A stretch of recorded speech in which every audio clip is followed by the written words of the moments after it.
economic problems, and so forth. I want to read to you just two passages from this book by Elliott Roosevelt. Elliott Roosevelt, during the last war, was not only the son of President Franklin Roosevelt, but accompanied him on a number of his trips, including 2 meetings with Prime Minister Winston Churchill. I want to read the first, which identifies the essential difference that Kissinger referred to in that address in London on May 10th, 1982. Elliott Roosevelt writes, quote, Churchill shifted in his armchair and said, the British Empire trade agreements. Father broke in, Elliott referring to President Roosevelt. Yes, those empire trade agreements are a case in point. It is because of them that the people of India and Africa, of all the colonial Near East and Far East, are still as backward as they are. Churchill's neck reddened, and he crouched forward.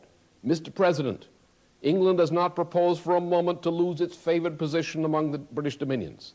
The trade that has made England great shall continue, and under conditions prescribed by England's ministers. You see, Father said slowly, it is along in here somewhere that there's likely to be some disagreement between you and me, Winston. I am firmly of the belief that if we are to arrive at a stable peace, it must involve the development of backward countries, backward peoples. How can this be done? It cannot be done, obviously, by 18th century methods. Churchill broke in. Who's talking 18th century methods? Roosevelt replied, whichever of your ministers recommends a policy which takes wealth in raw materials out of a colonial country and returns nothing to the people of that country in consideration. 20th century methods involving bringing industry to these colonies. 20th century methods include increasing the wealth of a people by increasing their standard of living, by educating them, by bringing them sanitation, by making sure that they get a return for the raw wealth of their country. And then, later in the book, Elliott Roosevelt wrote, I believe there is one fact which once grasped and understood leads to clarity and appreciation of all post-war political facts. This one fact is that when Franklin Roosevelt died, the force for progress in the modern world lost its most influential and most persuasive advocate. With his death, the most articulate voice for integrity among the nations and peoples of the world was stilled. More than that, for people everywhere in the world, he had been a symbol of America and of freedom, on whom they pinned their hope of liberation and a new world of peace and plenty. When he died, some of their hope died with him, and their faith. And I would add, the faith of those of us who returned from the war, many of us, and the faith of many of you today. Now, as you know, I'm quite a center of controversy around this country these days, and particularly around Washington. I'm in a fight with Henry Kissinger on every policy involving foreign policy in general and monetary policy. And it is said around Washington that whoever wins that fight, Kissinger or I, whether I influence the policies of government or whether Kissinger continues to influence those policies, will determine the fate of this nation. And therefore, I'm not interested in debating or attacking Mondale or Reagan or Hart on major broadcasts, unless one of them chooses to show the courage to come out and debate me, and then I'll do that. The person I'm running against on both the Republican and Democratic side is Henry Kissinger and what he represents. The candidates who are running really wouldn't run the government if they got in there. They would be the figureheads. Henry Kissinger and people like him would run. And if we're going to save our nation, we better become serious about this election campaign and make it an election campaign that assures we return to Roosevelt's basic foreign policy and get Henry Kissinger once and for all out of government. Well, thank you, Lynn. And now Bob Wesser is with me. And Bob, why don't you go ahead and share your thoughts on this? Okay, so there's 2 points I really want to make. First of all, this is a fork in the road. So here in 1984, the American people, the establishment, had an opportunity to undo the Kennedy assassination. And I put it that way because the president that tried to revive this anti-colonial tradition, and it was really pretty much along the lines of what FDR was talking about, was John Kennedy.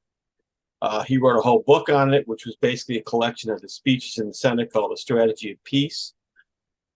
He had the courage to stand up on the floor of the Senate and say, Algeria is for Algerians, not for the French colonialists. He became the champion of Africa. People would, when the Africans would come to Washington, D.C., they went to the senator from Africa. That's what they used to call him, John Kennedy's office. This was before he was the president. So it was absolutely clear on what he was going to do. And he was assassinated. And people bought the Warren Commission. They bought all the lies, or they didn't have the courage to stand up. And then Lyndon LaRouche comes along and says, I'm bringing all that back. Here we are. Now, here's a couple interesting things to consider, right? In 1981, August 1982, Henry Kissinger sends a letter to William Webster of the FBI, director of the FBI. He says, these LaRouche people are persecuting me. You have to do something about this. This is a major security concern. Now, Kissinger's not even in the government. You know, he meets with Reagan. Reagan was not a big Kissinger person, per se. Then, a few months before this broadcast that we saw, August of 1983, William Webster sent a letter to Buck Revell, who's the assistant director of the FBI, saying, you know, we really got to look into this LaRouche guy. We think he's getting money from hostile foreign intelligence agencies. And that sends into motion Executive Order 12333, which means that if you're being investigated for national security concerns, you know, we can do anything. We can wiretap you, et cetera. And that begins the so-called persecution of Lyndon LaRouche. But it's not Lyndon LaRouche. It's we're going to keep this Kennedy assassination coup going. And Henry Kissinger's foreign policies, excuse me, i.e. Chatham House and the British, are going to continue to run the United States. And because the American people, including people in the establishment that knew better, I mean, nobody believed that Lyndon LaRouche was getting money from foreign hostile intelligence agencies. It's ridiculous. But because people went along with that, then, you know, this wonderful vision that Lyndon laid out in 1984 of taking the United States back to that anti-colonial tradition was essentially put on the back burner just to minimize it. So, you know, from a historical standpoint, you know, historians are not supposed to be involved in counterfactual discussion. You know, if then, you know, well, if only LaRouche, you know. But in this case, you have to look at the tragic decision or lack of decision of the American people and the establishment when it came to the LaRouche case. So that's really what I wanted to say about it. Good. I'll just add one other aspect of this, which is 1984 was the year after 1983, which was the year that Ronald Reagan publicly adopted Lyndon LaRouche's policy of strategic defense, laser defense against incoming nuclear missiles. Reagan got the idea, he explicitly said, to render them impotent and obsolete. He had met Lyndon LaRouche at a presidential debate in 1980, and unlike, unfortunately, too many people in the State Department and Pentagon today, Reagan was well aware that nobody wins a nuclear war and wanted to get Kissinger's mutual and assured destruction option off the table. Now, the original proposal from LaRouche was that the United States and the Soviet Union develop this simultaneously, which would also function as a science driver, very much as the space program had done, because we didn't have the capacity of knocking out nuclear missiles with lasers yet. So the idea was that by investing in such an endeavor and doing it jointly with the Soviet Union, you would develop all kinds of spin-off technologies, you would raise the standard of living, you would eradicate poverty in Africa by developing new technologies that we would be exporting to other nations so they could raise their standard of living. And Reagan gave the speech, but the policy was largely stymied. And by 1986, LaRouche had 400 FBI agents, U.S. Marshals, armored vehicle carriers surrounding his home with the intent to assassinate him, as we learned later. But so it was clear that LaRouche was not merely an academic with wonderful pie-in-the-sky ideas, but that these ideas, as he called it, the power of reason, he had recruited the president of the United States through the reason of President Reagan to see the wisdom of this policy.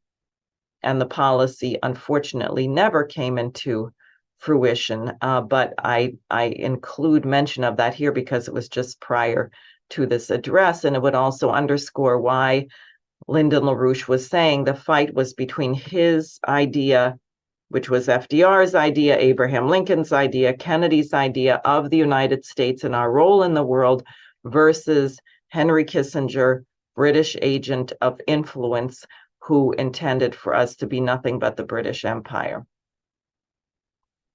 Shall we go to the next one? Okay, next clip from LaRouche's 1988 presidential campaign, when he had been indicted by Robert Mueller and was shortly thereafter to be carted off to prison.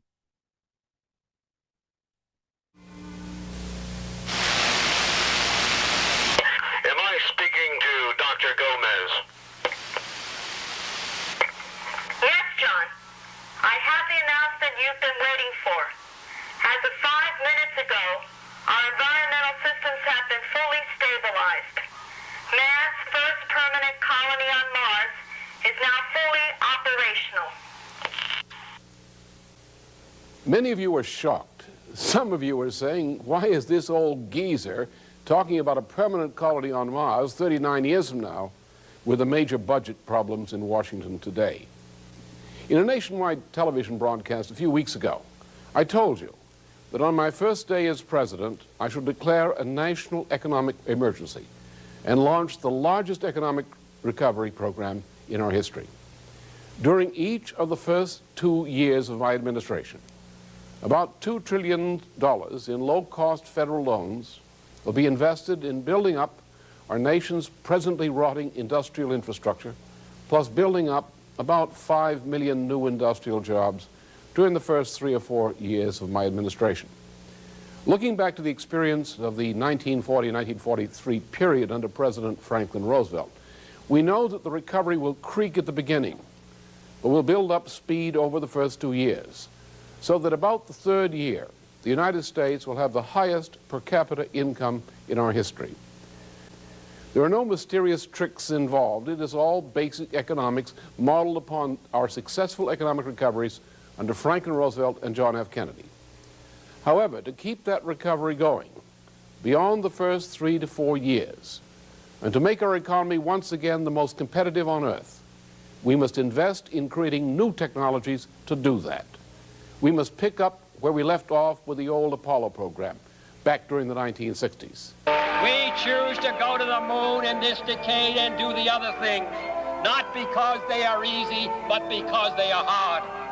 Because that goal will serve to organize and measure the best of our energies and skills. Because that challenge is one that we're willing to accept, one we are unwilling to postpone, and one we intend to win, and the others too. Liftoff. We have a liftoff. 32 minutes past the hour. Liftoff on Apollo 11. Tower cleared. We got a roll program. Neil Armstrong reporting the roll and pitch program, which puts Apollo 11 on a proper heading.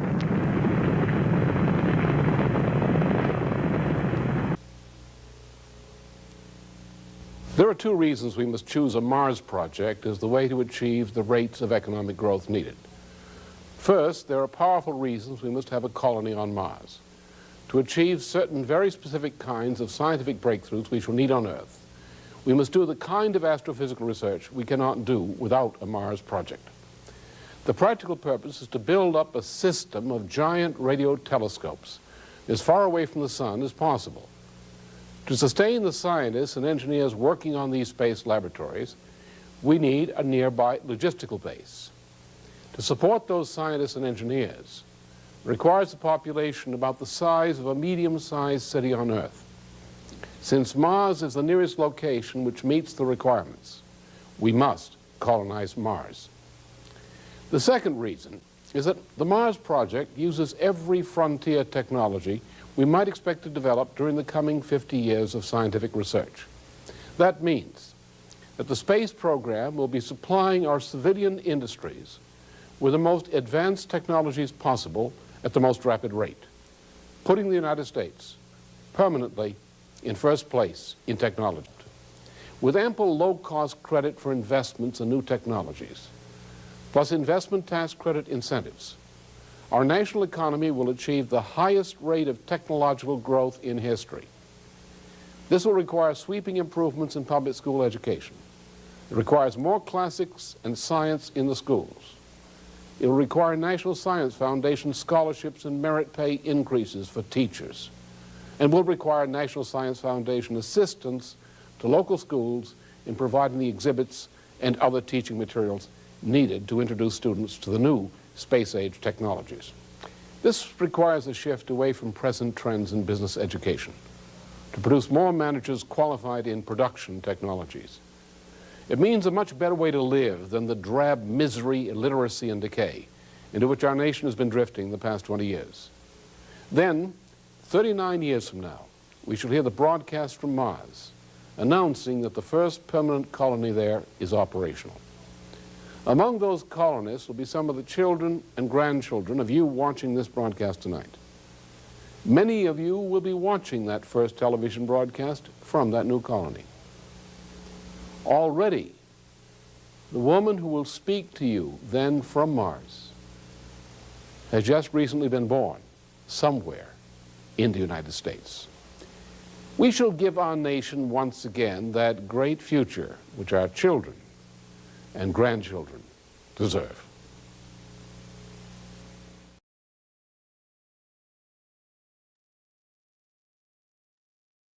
Thank you, Jose.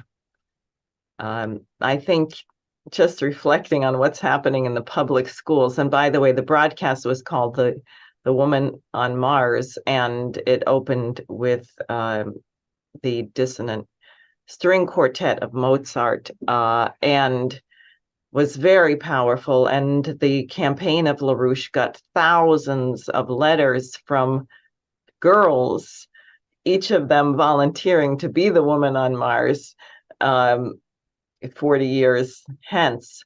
But you think about what he said had to be done in education and what's happening today, and you think about also how he proposed, in a sense, it would force a reorganization of the entire economy.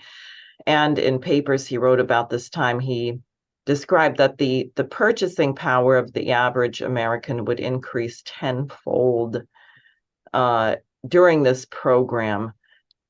So at any rate, go ahead, Bob. I'm sure you have thoughts. I every time I watch this, I mean, I'm going to put in the YouTube link later when people can watch this, the recording of this symposium. I'm going to put the link to watch the whole show, because it's very detailed in terms of what the spin-offs are that he goes through. You know, optical biophysics, laser development. You know, these would have had massive implications for things like fusion energy, nuclear rockets. But I mean, the thing that really grabs me, and Diane and I, and others spent some time the last couple of weeks up at the fair, New York State Fair in Syracuse.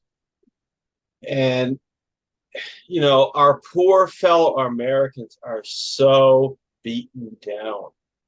What does LaRouche say? The drab misery and decay. Now, that's 35 years ago. The drab misery and decay is a lot worse now. And the idea that that people don't have an idea that there's a better future, a better tomorrow, you take that away from Americans and human beings generally, and you kill them. They commit suicide, they become drug addicts, they become hopeless. And that's what we have to revive again. maybe a different form, you know, precisely than 35 years ago, as LaRouche laid out.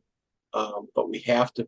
There's no reason not to revive that vision that a child born today won't be the first colonist on Mars. So I think that's critical. Great. I have to apologize, Philip, because somehow I accidentally deleted your message, which I didn't intend to. So please put it back up there on the YouTube channel. It's hard to multitask and keep track of what people are saying. Our dear friend Philip Ulanowski, also a longtime friend and associate and collaborator of LaRouche, said that all candidates for president today should be heeding the wise words and policies of Lyndon LaRouche. And I can only underscore what Bob is saying about our discussion at the fair with people. I was very struck also as we came to the end of our time at the fair, which was Labor Day, and everyone was going to go back to work and their children were going to go back to school, and people were measurably depressed. It was very tangible. They were very unhappy. The dynamic of the discussions really changed, and we had to really muster every bit of optimism and humor and jokes to be able to kind of scrape them off the floor. And that's not wrong. It's not wrong to be unhappy if your nation seems to be falling apart and your children have no future. But what is wrong is to not resolve that you are not going to allow that to happen and that you are going to fight for a different outcome. And I'm convinced that the main reason why news of these incredible developments of the BRICS nations, and I don't just mean the in name that they're going to be working together, but the high-speed rails, the tunnels, the ports, the vocational schools, the Russia has offered scholarships to, I forget how many, 35,000 or something students from Africa. This is a complete transformation of the planet. And the dynamic of people from these nations is it's over. We're not going back. And if that were allowed to come into the United States, forget it. People would never go along with the kind of things that we're seeing right now. And people would recognize the kernel of the American Revolution against British colonialism unfolding in the rest of the world. So I'd like to fast forward. We're now going to take an excerpt from a Manhattan Project meeting. This, I think, is from 2015, July or August. We were under the terrible reign of Barack Obama. LaRouche had not been elected president. The last time he ran for president was 2004. But you will hear how prescient he was and how much his remarks indicated, again, another turning point and the role of the Obama administration and his policies as a tool of this Anglo-Dutch liberal establishment to put us on a trajectory toward nuclear war. So, Jose, if you could go ahead with this final clip. Well, the situation now is that Obama is really bringing us to the edge of a thermonuclear confrontation. Now, that's been running around, and that's generally been the direction of his intentions, because everything he's done in terms of the attack of Russia in particular, which is what his focus point is, which because Russia is selected by the British monarchy, British Empire, and by Wall Street, essentially is close to it, and in this process. So that there is a preparation in the direction of going toward an actual general thermonuclear war in which the British interests represented by Obama and the planet would be going after a war, a general war, throughout much of the planet. This would be coming very fast. It would happen almost by instant. We're getting down to questions of actually instants between what is the point between Russia's holding back on its ability to fight and the launching of the actual war by Obama in particular, but essentially by the whole British Empire system, because it's the British Empire system which brought Obama into popularity, should we say, that is the problem here. So our problem is to understand this and to catch up on what this is all about. Now, in the case, the proper way to look at this thing is don't look at this some kind of a audio, studio, whatever. Don't treat it that way. What happens is when that thing is ready to go and the U.S. side, British side, starts move, the move by Russia will be very brief. That very brief interval between the launching of the war and Russia's response. Russia's point is not to become itself involved as the provoker of thermonuclear war, but to leave that job, shall we say, to the British Empire in general and to Obama in particular. That's the intention. We don't know how fast that will come. There are many factors in this thing. The idea of very precise calculations and this kind of thing is really wrong. There are points at which the go goes and the follow-up action goes similarly. But there is no real plan that we can pre-calculate on our side. So we have to understand we're into a situation where we're on the edge of a thermonuclear war, and where Germany will be on the edge of this thing, but Russia will be the defending party.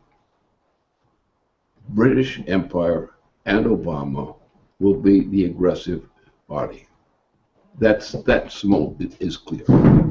Now, obviously, there are certain things that can happen which would change some of these things. But this is what we got, because you don't have a perfect conclusion to what the actions are going to be. But we have a very good estimate of what the nature of the action will be. Now, of course, if Obama is removed from office, then this would probably prevent the actual launching of a thermonuclear war. And the best estimate is that if Obama were removed from the presidency, the war might not be launched. Because people in our government, in the U.S. government, would not want this war. Some people, yes, around Obama and so forth, yes. But the people, the responsible institutions of the United States do not want a thermonuclear war, particularly one launched but from the United States under the direction of the British Empire. So that's where we stand. And there are lots of things we can do to respond to this. There are no simple mechanisms of predetermined conditions which operate under these kinds of conditions. You come into an area where the probability is acute, and you try to work from the probability to handle the countdown, which might lead to an actual warfare situation. Well, Okay. Bob, go ahead. Well, the thing that immediately jumps into my mind is what LaRouche said when Donald Trump was elected president, which is that this is not about the United States. This is a global revolt against this drive to nuclear war. It's part of that whole, a revolt against the whole collapse of the transatlantic system, and because of the collapse of the system, the drive toward world war. And that is, and that happened. Obama was removed. Well, in the form of that election. But I want to read something here from Elliot Roosevelt, just to bring it back to this, because in the conclusion, which LaRouche read from, when he said this thing about when Roosevelt died, this whole vision died with him. The paragraph before that, here's what he says: "Why is it that peace is fast being lost? Why is it that the knowledgeable gossip at Washington cocktail parties is of war with the Soviet Union? Quote, preferably before 1948. Wow, I didn't know they were talking about that at cocktail parties in 1948 or 45. Which is to say, preferably before the Soviets can perfect their version of an atomic weapon. Why can correspondents write, quote, every statesman in Europe has it in the back of his mind as its ultimate controlling assumption that he must act as if there were going to be a war between Britain and Russia, which will involve all the other nations, question mark. We must find out who these statesmen are. We must attack their controlling assumptions. We must fight for the global peace, which seems so sure when VJ Day follows VE Day. And the job begins by figuring out what change was there which swerved us from the road to peace and has sent us pell-mell in the opposite direction. And that's what we should think about. And I think that's the international political life as an American statesman of Lyndon LaRouche, because he had a beat on that to beat the band, no doubt about it. So anyway, that's my immediate kind of reflection of what he was saying about the Obama administration. I mean, we can't allow British tools, tools of the British Foreign Office. Today it's the Global Blair, whatever he has, the Blair Institute or whatever the heck it is. That's got to end. That ends. And instead, we go to our friends in the BRICS and we say, okay, we want in on this in some fashion. And that gives us a way out, I think. So anyway.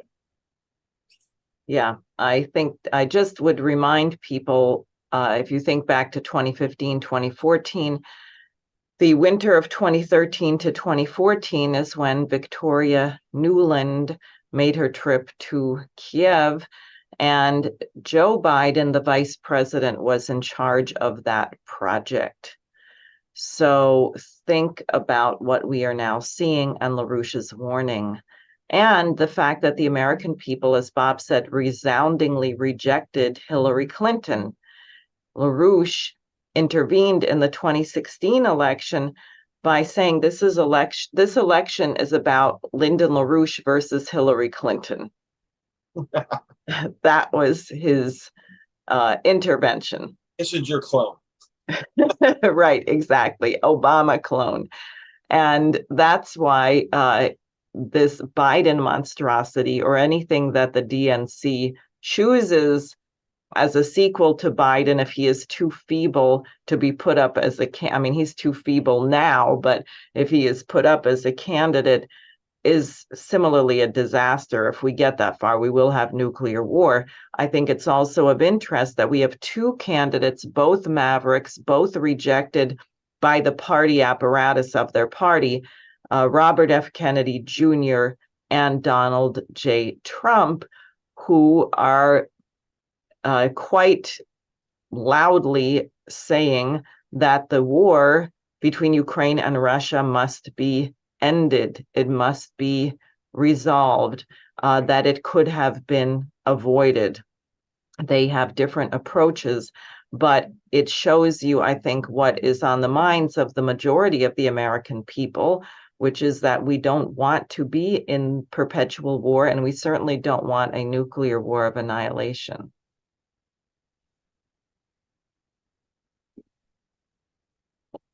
Yep.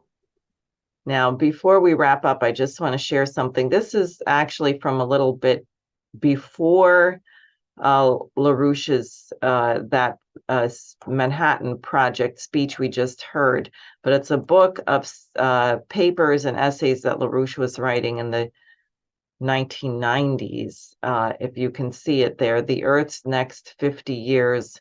That is a nuclear power plant, I think, in Argentina, that Christina Kirchner, when she was president, finally got back online. Argentina, by the way, is in a total battle because the Wall Street, City of London powers want to prevent that nation from joining the BRICS, and it's an all-out fight, and some of that will be discussed at the Schiller Institute conference tomorrow. But think about this, the Earth's next 50 years. Whom do you hear of? Who in political life is talking about this? Well, now you do have some people, Russia, China, India, they have ambitious space programs. So does the United Arab Emirates, for that matter. Roscosmos is going to be working with many nations in Africa, because the advantage, if you look at a globe as opposed to a flat map, is you can see that there's an enormous amount of the continent of Africa, many nations that are quite near the equator. And the equator is a fabulous place to launch from if you are trying to explore outer space. So if you wanted to give your space program a boost and give yourself a little bit of power to get up there, you would want to have some of this activity near the equator.